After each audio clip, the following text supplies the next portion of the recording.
Oh yo tout le monde, on se retrouve aujourd'hui dans une nouvelle vidéo où je vais vous parler de Avatar 2, la voix de l'eau. Nous on se retrouve juste après le générique.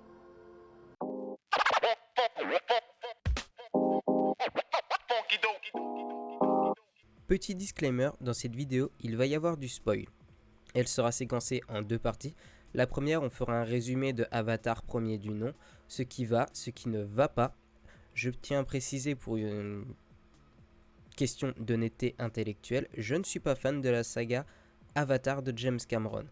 On vient bien évidemment parler dans la partie 2 de Avatar 2, la voix de l'eau, ce qui va et ce qui ne va pas. Ayant grandi dans les années 2000, pour moi, Avatar, c'est ça, la série Le Dernier Maître de l'Air, qu'on peut retrouver d'ailleurs sur Netflix, qui a une suite, le The Legend of Korra, qui est en tout point meilleur que ce que Avatar peut proposer. Mais ceci est une autre histoire.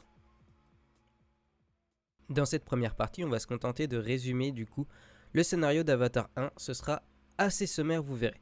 Donc en l'an 2154, Jake Sully, ancien marine paraplégique, accepte de participer au programme Avatar pour remplacer son frère jumeau décédé, Tom Sully, envoyé sur la planète Pandora, qui est habitée par des Na'vi. Donc les Na'vi, comme on a pu le voir, ce sont ces grands êtres bleus dotés d'une queue qui sont capables de se connecter avec la planète et l'esprit mère de la planète qui se nomme Eywa.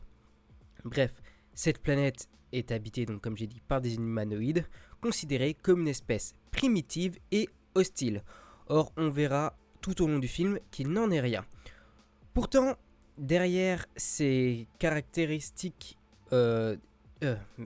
derrière ce mode de vie qui se caractérise par une communion totale avec la nature, Jake Sully, qui est un infiltré pour le compte des marines, se rend compte que petit à petit, ce sont les Navy qui sont dans le vrai et les marines dans le faux. Bien évidemment, Jake Sully c'est un infiltré et il va changer de camp.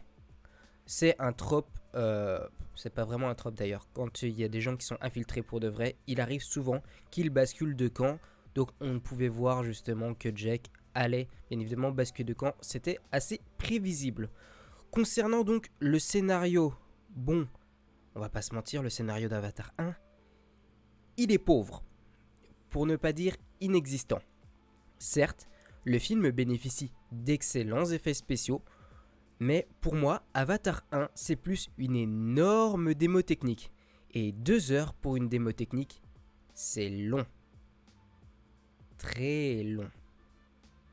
Trop long. Bref, je vais pas faire ça pendant des heures, mais vous avez compris l'idée.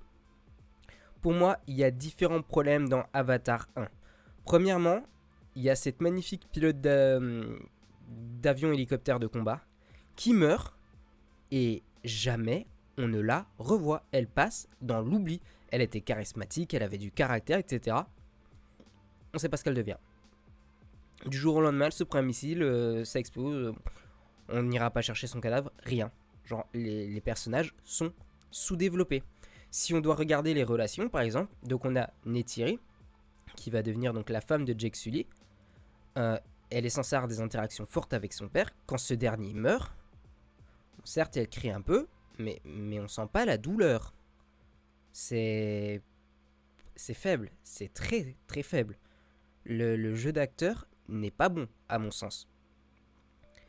Si on regarde véritablement les méchants dans Avatar 1, ce sont des parodies d'eux-mêmes. Le grand méchant, donc, qui est le général... j'ai plus son nom. Attendez, faut que je regarde mes notes. Kartish. C'est Kartish, voilà. Le général Kartish, c'est juste une caricature de l'américain moyen. Genre, il n'a rien de vraiment effrayant. On se doute qu'il est bête, on se doute qu'il est méchant, on se doute qu'il va perdre. À aucun moment, je suis effrayé par le général Kartish. C'est lourd. Si on regarde celui qui est au-dessus de Kartish, l'entrepreneur là, qui veut justement la ressource minière qui se trouve sur l'arbre de Pandora. Bon ben, vous imaginez un boursier, qui ne veut que remplir son portefeuille d'actionnaires et qui le dit lui-même. Hein. Non, mais c'est pas ma faute, mais c'est ce que veulent les actionnaires.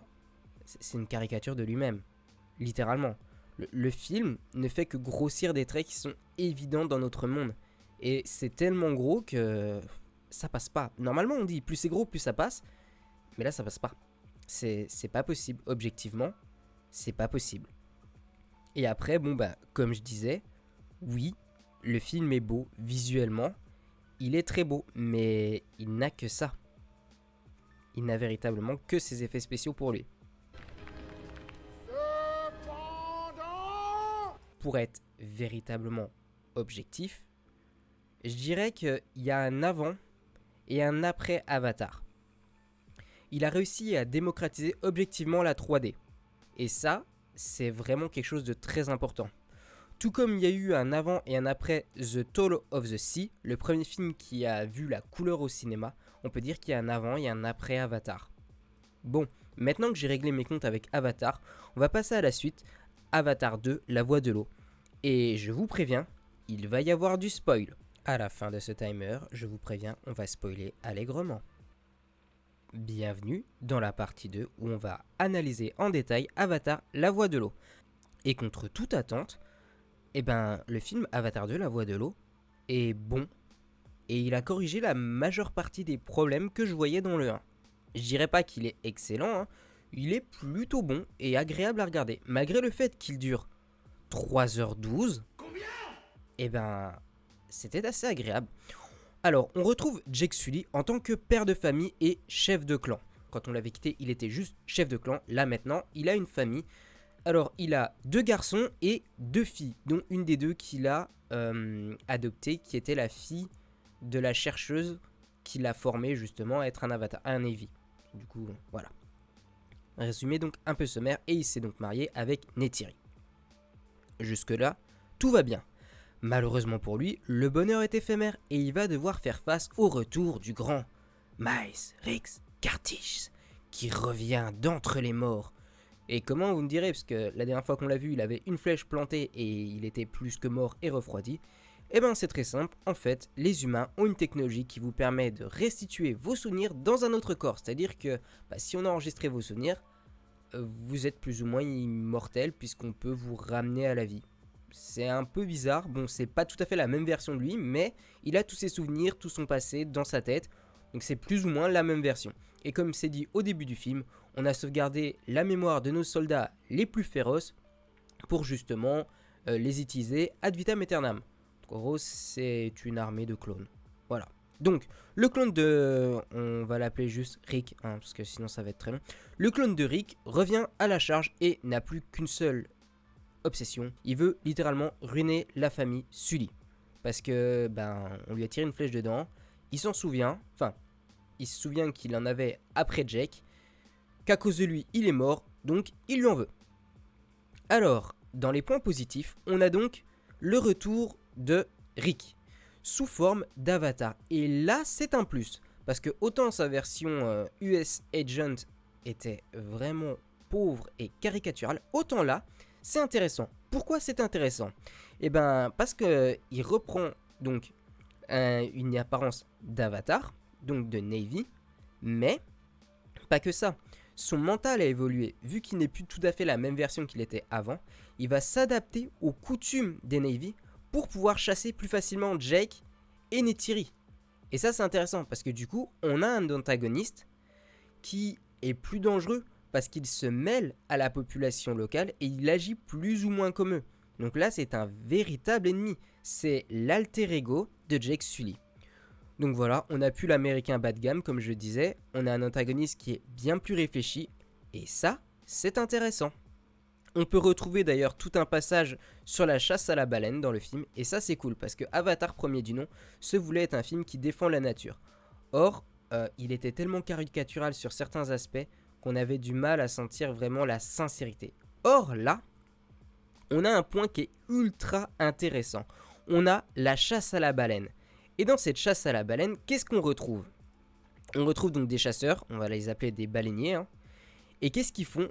Littéralement, ils vont essayer de détruire des baleines pour leur plus grand plaisir et récupérer une ressource qui se situe au niveau de leur cerveau. Donc ils tuent d'immenses baleines qui ne leur auront rien fait. Ces baleines, je rappelle, elles sont entièrement pacifiques. Et du coup, c'est une dénonciation des pratiques honteuses qui se passent aussi dans notre monde. Et ça va un petit peu plus loin que ça. Donc, on retrouve sur Pandora une espèce qu'on appelle les Tulkun. Voilà. Donc les Tulkun, c'est l'espèce de grosse baleine qu'il y a derrière moi, qui est en train de serrer la main d'un des fils de Jake Sully.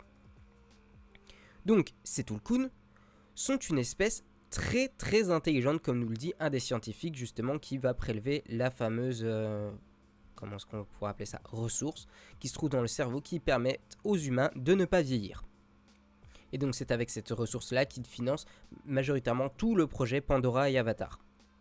Ce qui est quand même assez intéressant. Ce qu'il faut savoir qu'il y a quoi, ils doivent récupérer sur une baleine qui fait une douzaine de mètres, ils doivent récupérer quoi, 1 litre grand maximum. Enfin, c'est totalement ridicule. Mais ce sérum vaut super cher parce qu'il nous permet de ne pas vieillir et de ne pas mourir. C'est ultra fort. Donc dans ce film, du coup, qui se veut écologique, on retrouve cet aspect donc écologique. Et oui, car là, il dénonce la chasse à la baleine, ce qui se passe chez nous. Parce qu'il faut rappeler que les baleines sont chassées pour faire des cosmétiques. Et on se retrouve à avoir de l'empathie pour les baleines. Et dans Avatar premier du nom, on a du mal à avoir de l'empathie. Parce que bon, oui, ils sont en train de chasser des Navy de chez eux pour des ressources qui se situent sous leur arbre. Mais si je veux faire l'avocat du diable, ils ont proposé de les reloger pour récupérer les ressources. Enfin bref, les humains sont de sombres connards, hein, ne nous cachons pas.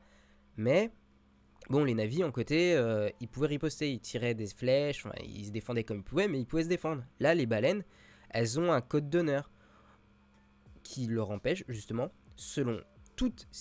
malgré toute circonstance, de riposter et d'utiliser la violence. Et c'est ça qui est ultra triste, parce qu'on voit une violence unilatérale. Et ça nous déchire le cœur. Si on prend d'ailleurs, dans ce film, il y a un personnage qui nous fait énormément d'effet. J'ai nommé bien évidemment Payakan. Alors, Payakan, qui est-il? Payakan, c'est un Tulkun, donc l'espèce de la baleine, renégat. Pourquoi est-ce qu'il est renégat? Parce que quand il était petit, on a tué sa mère lors d'une chasse à la baleine. Et il a décidé d'emmener d'autres Tulkun avec lui pour se venger. Jusque-là, vous me direz, bah, logique, ma mère vient de se faire tuer, la loi du talion, œil pour œil, dent pour dent, je vais me venger. Et c'est pourquoi il a été renié de son clan, et donc il est désormais tout seul. Et donc, dans Avatar, la voix de l'eau, on nous interroge sur le fait de vouloir se venger. Parce que si on reprend, 2 personnages se sont vengés. Le premier, c'est Kartish. Kartish qui veut véritablement venger sa mort en tant qu'humain. C'est un méchant. D'un autre côté, on a un personnage, donc un Tulkun, qui est décrit comme renégat très très dangereux, qui est Payakan. Lui aussi a essayé de se venger. Et on voit que dans les 2 cas, même quand c'est pour de bonnes raisons, c'est mal vu. Car oui, tuer n'est jamais un acte sans conséquence. Et le fait que Avatar 2 nous pousse à nous interroger là-dessus, je trouve ça très intéressant. Et après, si on doit revenir, bien évidemment, dans Avatar 2, dans le dernier point positif que j'ai noté, c'est que on sent qu'il y a une plus grande symbiose avec la nature. Là, il discute avec des Tulkun, qui considèrent comme des frères. Je sais pas pourquoi, mais j'ai plus ressenti ce côté communion avec la nature, avec Eywa. Je l'ai trouvé plus en symbiose et ça a étoffé le lore de la planète Pandora. Pour moi, le lore, c'est vraiment quelque chose d'intéressant, parce que si ton univers n'a pas de lore, il a beau être aussi beau graphiquement que possible, comme Avatar 1 était vraiment l'un des films les plus beaux qui soit. Je l'ai revu il n'y a pas longtemps, même si je l'aime pas. Je suis allé le revoir justement pour rafraîchir les idées et voir Avatar 2 avec ma copine. Et il n'a pas vieilli. Je l'ai vu il y a 3-4 mois quand il était disponible sur Disney+, Avatar 1. Les graphismes sont toujours aussi beaux. Le film est à couper le souffle. Le scénario est pauvre, vraiment, mais beau. Très très beau. Et donc voilà, là comme je disais, on a une communion avec Eywa, sa faune, sa flore, le monde s'enrichit et gagne en profondeur. Et ça c'était vraiment très appréciable dans Avatar 2. Passons maintenant au point négatif. Malgré le fait que le lore a été amélioré, approfondi, un petit peu étoffé, j'aurais aimé en savoir plus sur les autres espèces. Parce qu'on en voit quelques-unes, on voit des poissons, etc. Mais l'océan, de manière générale, je l'ai trouvé vide. Et c'était assez dérangeant parce que pour moi, l'océan, ça fourmille de vie partout, plein d'espèces différentes, colorées. Et je me suis retrouvé avec... Bon, certes, il y avait pas mal d'espèces, mais on n'en apprend que très peu. Le lore a été étoffé, c'est vrai. Mais j'en veux plus, en fait. Donnez-moi en plus. Et je suis un peu frustré. Après, quand on regarde la mer, au point de vue strict du terme, hein, il ne se passe rien. La mer est plate. Très très plate. Et c'est mou. Enfin, il n'y a quasiment pas de vagues quand il plonge sous l'eau. C'est creux. On a l'impression de toujours voir la même chose. Alors, je sais que c'est dur de filmer dans l'eau. Que ça peut être compliqué. Mais je suis déçu. Quelques temps auparavant, en plus, j'étais allé voir Wakanda Forever. Et dans ma tête, il y a la comparaison entre les deux films. Alors, on n'est pas censé faire normalement des comparaisons entre les films, mais pour les scènes sous l'eau dans Wakanda Forever, ça claque. Il y a quelque chose. Dans Avatar, je trouve que ça pêche. Sans vouloir faire un jeu de mots. Et l'eau dans Avatar 2, elle est redondante. On sent pas que ça fourmille de vie. J'ai vu maximum 10 espèces aquatiques différentes. J'ai pas senti toute la grandeur de l'océan, malheureusement. Après, dans Avatar 2, le point qui pêche encore, hein, c'est le scénario. Certes, il est beaucoup mieux que dans le 1, le film est plus rythmé, il y a le thème de la famille qui est abordé, ça je trouve que c'est extrêmement intéressant, ça nous immerge beaucoup plus facilement, hein. Tout le monde a une famille, de manière générale normalement, vous vous sentez impliqué, voilà, il essaye de sauver sa famille, c'est plus juste le justicier, le super-héros, l'homme blanc qui vient sauver le peuple opprimé. Non, là c'est juste Jake Sully qui arrive, qui est avec sa famille et qui essaye de s'en sortir. Coûte que coûte, il veut les protéger. Donc ils n'hésitent pas à s'exiler donc du côté de ceux qui vivent dans l'eau et quitter le peuple de la forêt. Et ça c'est cool. Ça c'est cool parce que Jake là c'est plus le fameux sauveur blanc. Et j'en ai marre de ce stéréotype. Donc dans Avatar 2, le scénario comme je disais, il est toujours très prévisible. J'ai dit qu'il y avait une amélioration au niveau du scénario, mais il reste prévisible. Et c'est bon, enfin c'est pas vraiment mauvais d'avoir un scénario prévisible, mais trop prévisible comme ça, c'est un peu embêtant. Si on prend par exemple l'un des fils de Jake Sully, son aîné, je suis désolé, hein, mais je crois qu'au bout de la 3e minute du film, Neteyam, je savais qu'il allait mourir. Genre, là, quand on le voit qu'il est en train de chasser, que son père lui apprend comment est-ce qu'on fait, c'était très cool, hein. J'ai adoré ce moment-là. C'est très bien fait, on le voit, il chasse, son père lui apprend à tirer à l'arc, etc. Ok, mais le personnage n'avait aucune profondeur. Et ça, c'est très très triste. Ça se voyait à des kilomètres qu'il allait mourir. C'était un trope vu et revu. Donc un trope, en fait, c'est un procédé scénaristique qui permet justement de réaliser des fins. En gros, il y a l'un des tropes les plus connus, c'est le fameux fusil de Tchekhov. C'est je pose un fusil quelque part, un objet bien en évidence, et plus tard dans le film, je vais devoir l'utiliser pour les besoins du scénario. C'est ce qu'on appelle généralement un trope. Là, le trope classique, c'était celui du grand frère. C'était le grand frère ultra protecteur qui, quoi qu'il arrive, couvre son petit frère et du coup empêche son petit frère d'évoluer car son petit frère sait qu'il sera toujours protégé par le grand frère. Et c'est ultra triste parce que du coup, le grand frère, c'était juste le fils modèle. Point. Il n'avait aucune profondeur. De plus, Neteyam, il n'a pas servi à grand chose, quoi. Aucune personnalité par rapport au reste de la famille. Si on regarde, il a une petite sœur qui est l'équivalent de. Comment est-ce que je pourrais appeler ça? De Eleven dans Stranger Things. Elle a des super pouvoirs. En plus, elle peut se connecter à la planète, ce qui est un peu pété en soi. Il a un autre frère qui est rebelle, parce que voilà, il pouvait pas être le fils modèle. Et donc du coup, c'est lui à la fin qui est dans le vrai, en refusant certaines traditions et en évoluant. Et il y a la petite sœur, la dernière, qui, elle, c'est la fille espiègle qui essaye d'apprendre comme les adultes, comme les plus grands et les adultes, qui retient tout ce qu'elle peut des autres. Voilà, ils ont tous une mini profondeur et un caractère, sauf l'aîné, et surprise, non, il meurt. Après, l'un des autres points noirs du film, c'est Rick. Alors, je sais, au début, j'ai dit, oui, c'est cool, Rick, il arrive en Navy, il est plus enrichi. C'est vrai, le voir en Navy, enfin, en Avatar, c'est un peu plus intéressant parce que du coup, là, il utilise les mêmes techniques que les Navy pour les chasser, etc. Il finit par se lier avec un dragon volant.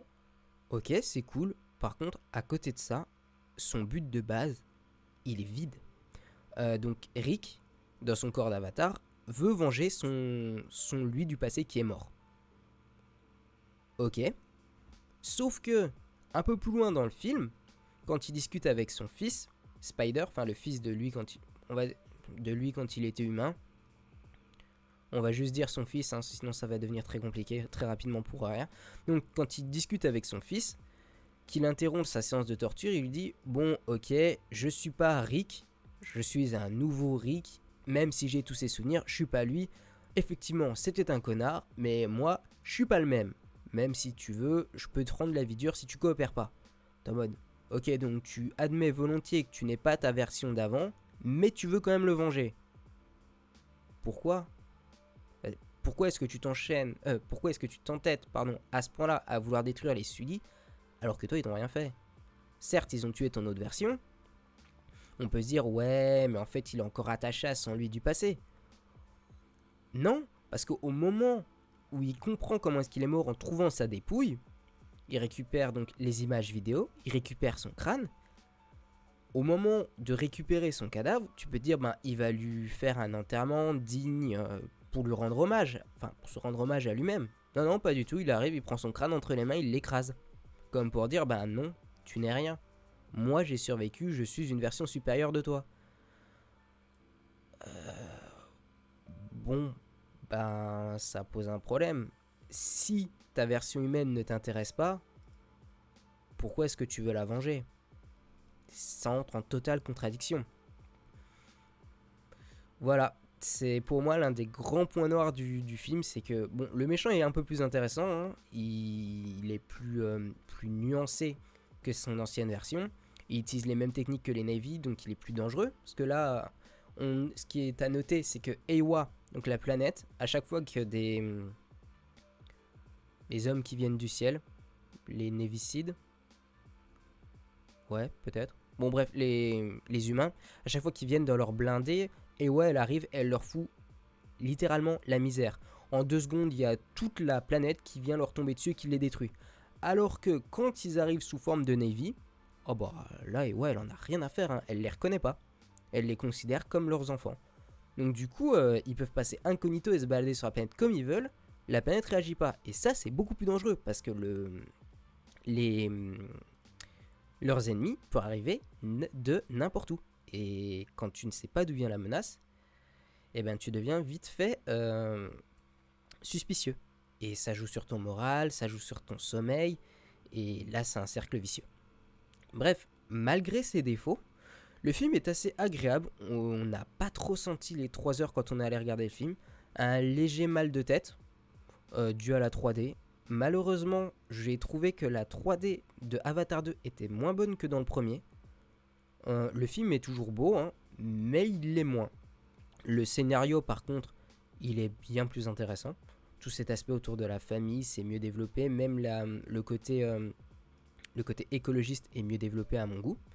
L'attachement entre les personnages, les différents liens qui les unissent, c'est bien mieux développé. On sent beaucoup plus les émotions et les liens qui lient ces personnages.